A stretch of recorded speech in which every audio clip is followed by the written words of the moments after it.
Welcome, everybody, to Midday Magazine for this Thursday, November 21st, 2024. Have your host, James J. Malouf here. And today we're welcoming in our good friend, Cranberry Outreach Specialist with UW-Madison Extension, Wood County. We have Allison Jonjak with us. Allison, how you doing? Doing wonderful. Doing real great, having wrapped up a nice harvest and moving into the swing of the winter planning and preparation season. Allison, I don't have to tell you if we're talking cranberries, this is the place to bring it. We love talking cranberries in this area, and I want to get right into that successful harvest, if you don't mind. When you say a successful harvest, to city boys like me, to people that may not know exactly what that means, what do you specifically mean by that? A lot of things lined up really well this year. We had very questionable growing conditions early in the season with an unpredictable winter and a very wet spring, but we were able to rally and come up with indeed yields that in most cases, and especially in Wood County, even outperformed last year.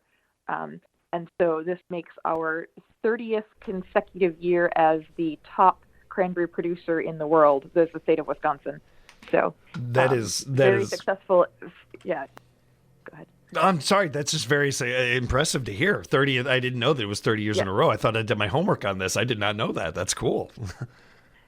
We have now surpassed Massachusetts 30 years ago, and Wisconsin is, kind of undeniably the top in the world right now. In addition to having very good yields, weather was good for harvest, so people weren't needing to wait on.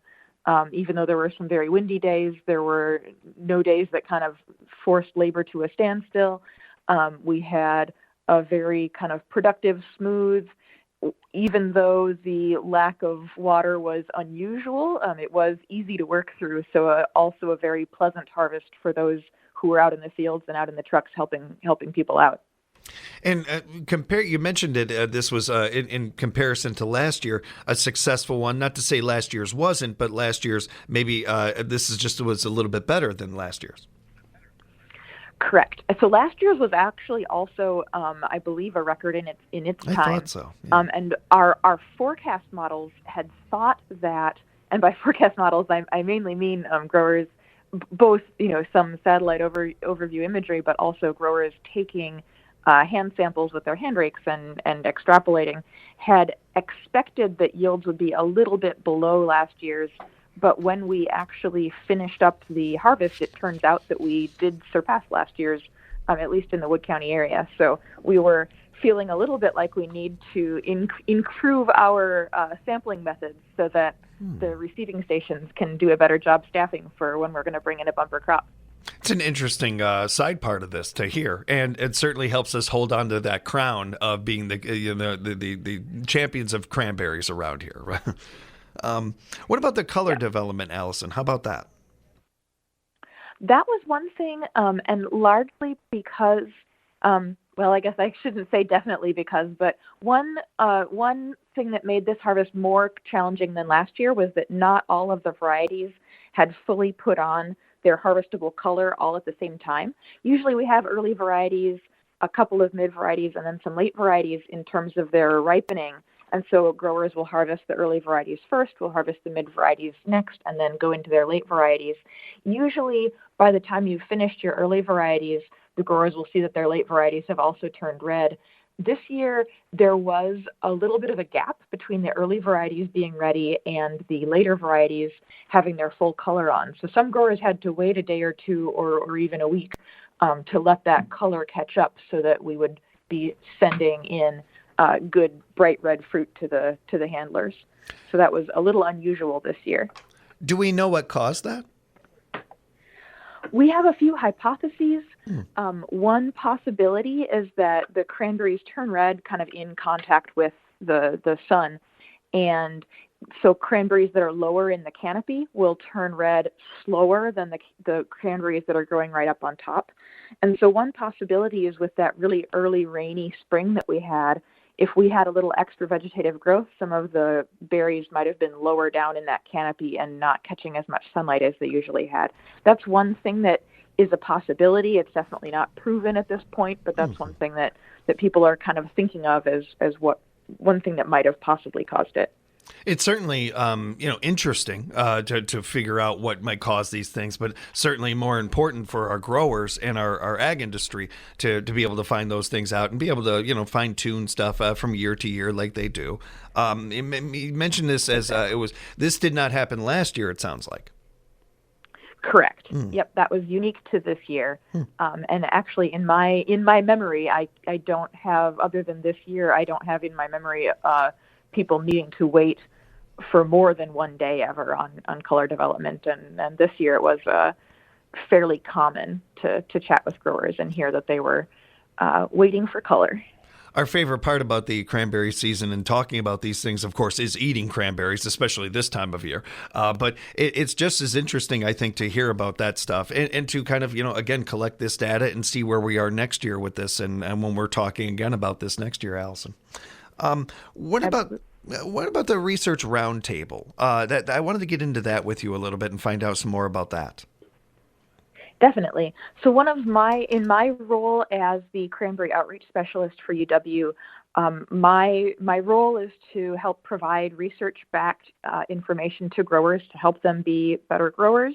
And one really big part of that is helping researchers do research that is answering questions that growers really have and that growers are actively facing in their marshes day in and day out.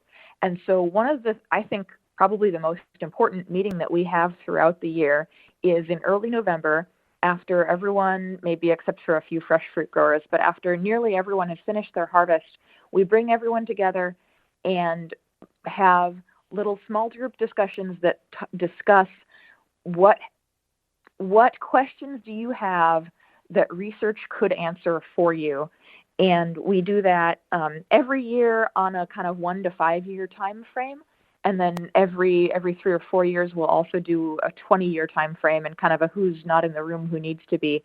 But for this year, we had breakout discussions on soil and water quality, on horticulture and plant physiology, on plant pathology, on entomology, and then on general management, and had growers discuss where they see their growing trends changing in the last 5 years, what new information they need. And these discussions are all attended by all the researchers at UW-Madison, listening and asking questions and trying to understand best how they can form research that's going to give growers answers to these questions. Very interesting. One of the things that I always admire is when an industry, because the cranberry industry is doing well, it is performing well. There's a growing market. There's a lot of increase in awareness of the health benefits of cranberries and the diverse of things you can do with them. Cranberries are doing well, but I admire an industry that sees this and like, well, what can we do more? How can we be better at it? How can we make cranberries even more accessible, or what more can we do with them? I find that whatever the industry, whatever kind of business we're talking about, the ones that do well are industries that look at things like this and see it that way. And having a round table, having a group of like-minded people that can share information and help this industry grow and even be even stronger. I really deeply agree with that. I think that everyone coming together to discuss what would give us the next best cutting edge, what would help, hey, I've never dealt with heat stress before, but I think I might have dealt with heat stress in the last 2 years. Has anyone else seen that? What can we do if we're going to have to deal with heat stress, more frequently? Let's ask a researcher what they think about it, and let's ask a researcher if they can come up with best management practices to help manage this new stressor. That is how we are able to kind of roll with the punches that Mother Nature might send us. That's how we're able to have an informed group of growers. That's how we're able to you meet all of the challenges that reality offers up to us and come out on top year after year. Yeah, it's certainly not as we've heard over the years of different things coming up in the cranberry industry that have been difficult, but it continues to thrive. It continues to do well, and I think in major part because of things like this, that they're always looking at what we can do more and thinking ahead and sharing of information. I think communication and sharing of information is so vital for our ag industry in general. As I've been learning more and more from talking with you all from Extension, whether it's Matt and or talking with you or some others about how important that is. So that part of this is really unique and cool too to see. Is this the first research roundtable that has taken place? No, we have been having research roundtables for a good several years. They had actually even begun before I started in my role as outreach specialist, but I have really kind of taken them on and brought them forward since I started. There is a group of growers that has always has always known that connection with research, connection with people who can leverage our questions and do functional field research with them. It's always, and of course every farmer is always trying to do better on his own as well, and she's going out and she's doing a little experiment on her own bed, but when we can have big enough experiments that have statistical significance, when we can bring in the leverage of all the extra labor that computing power that grad students can bring, and these sorts of things, we're able to have more meaningful research things that come and bear the full weight of, yes, we've tried this on all the different soil types, and here's the answer for each of the soil types, or the answer is the same across all the soil types, but we needed to find that out. And so the Wisconsin cranberry growers have really been working together with their research partners at UW for a good long time, and I'm proud to have pushed that forward and moved it in an even more positive direction. But we've been aware of how good that partnership is for many years. We're speaking with Allison Jonjak, Cranberry Outreach Specialist with UW-Madison Extension, Wood County. Allison, during these meetings or just in general talking about this, for those of us that aren't inside the industry, are there some major headlines, major issues that you guys are discussing as far as the cranberry industry? Are there things that you're working on specifically, or just in general kind of going over the practices and marketing and some of that? There's less to do with marketing at these meetings in particular, because a lot of the marketing is done either by the handlers or the growers' co-ops or the people who are buying the fruit, or an institute called the Cranberry Institute, which is kind of a separate ballgame. So at this research roundtable, it's a lot more about growing and about farm management.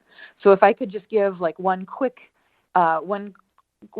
hit from each of the main groups.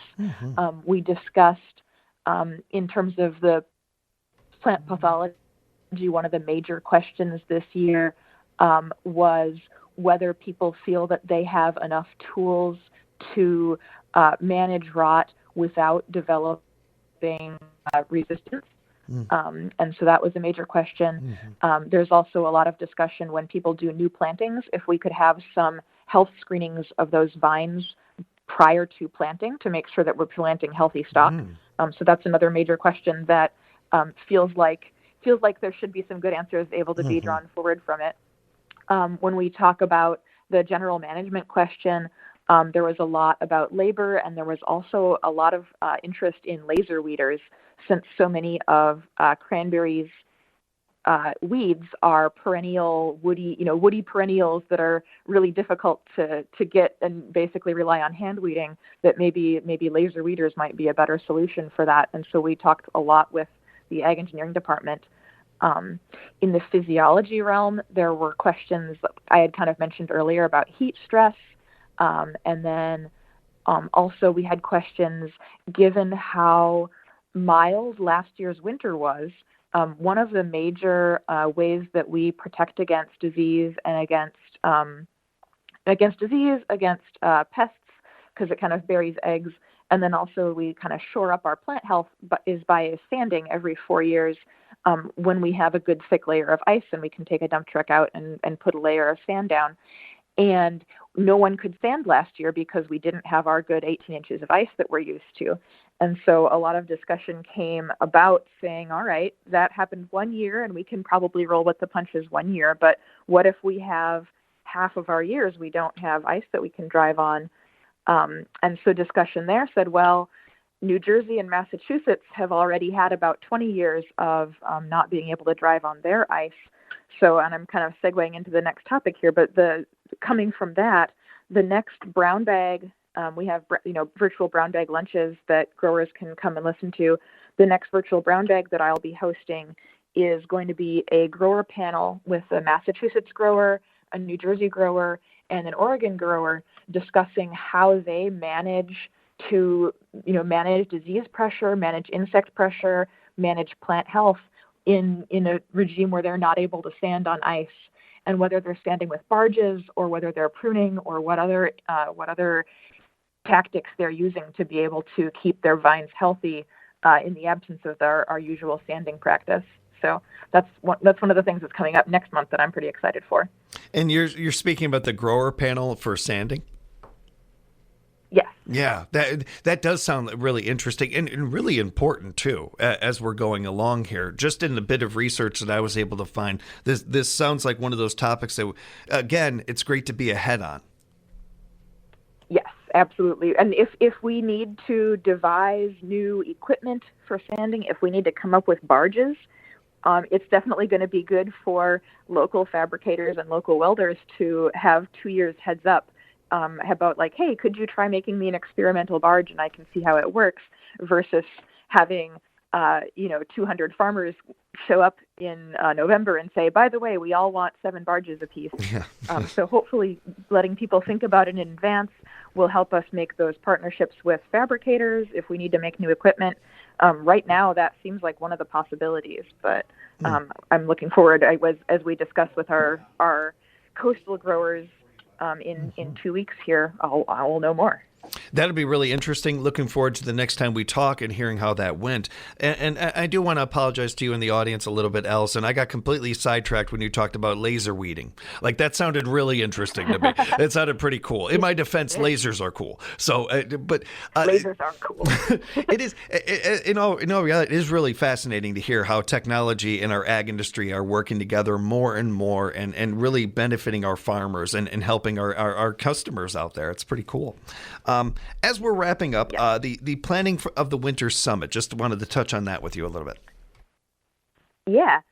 Just one of the things that is kind of the keystone of our year in terms of, researchers do all the research, and then, of course, the research roundtable helps them inform what research to do. But then after having gone through all the projects and come up with answers, we have a Cranberry School, which is kind of gradually adopting the new name of the Wisconsin Cranberry Summit, is going to be held in January. And that is where all of our researchers can come back to the growers and say, here's what we've learned as far as best management practices.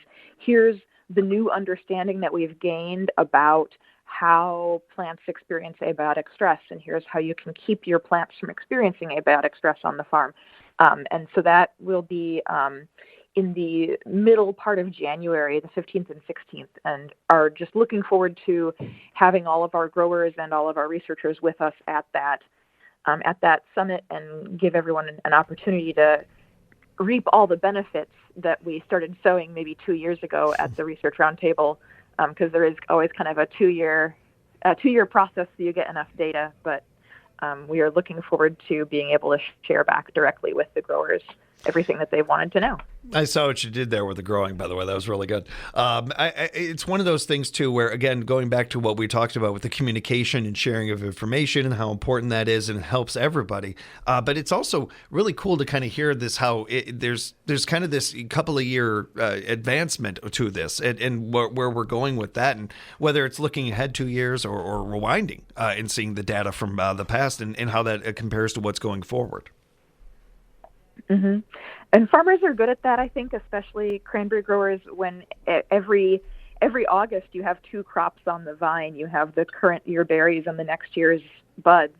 And I think we're used to understanding the long-term nature of any question and long-term nature of the outcomes of every decision you make, and also, of course, these long-term natures of relationships with our researchers and the researchers' relationships with the growers. So everything, we're in it for the long haul as farmers. So. Mm-hmm. Yeah, and we appreciate that and appreciate the conversation so very much, Allison. It's always great to talk with you. We learn so much more, and I think we get so much more of a better insight into our cranberry industry, which only makes us want cranberries all the more. And of course, we always encourage you to buy local, support local, and support Wisconsin cranberries. Look for that Made in Wisconsin red label and support your local ag industry, everybody. And Allison, if people want to learn more about some of the things we talked about today, maybe even take part in some of the things that we have been discussing, how can they reach you? How can they find out more? Yeah, we have a lot of published articles at fruit.wisc.edu, and then navigate to the cranberries pane or /cranberries. You can also email me, Allison.Jonjak, ALLISON.JONJAK at WISC for Wisconsin.edu. If you're, I guess there's always lots of opportunities to, connect with Extension. In addition to connect with the cranberries, there's of course the, Warren's Cranberry Festival. There's the Rapids Cranberry Blossom Festival. There's lots of ways to dig in, but go ahead and drop me an email if you have any questions about anything, and I'm happy to connect and share resources. Appreciate that, Allison. Remember, you can find out more at their website, extension.wisc.edu, extension.wisc.edu. Be sure to follow UW Extension on social media as well. Share their events on your pages. You never know who might see it that wouldn't otherwise. Allison, already looking forward to the next time we get together. Thank you so much for joining us today. Safe travels out there. We'll talk again soon. Yeah, thank you, James. Take care.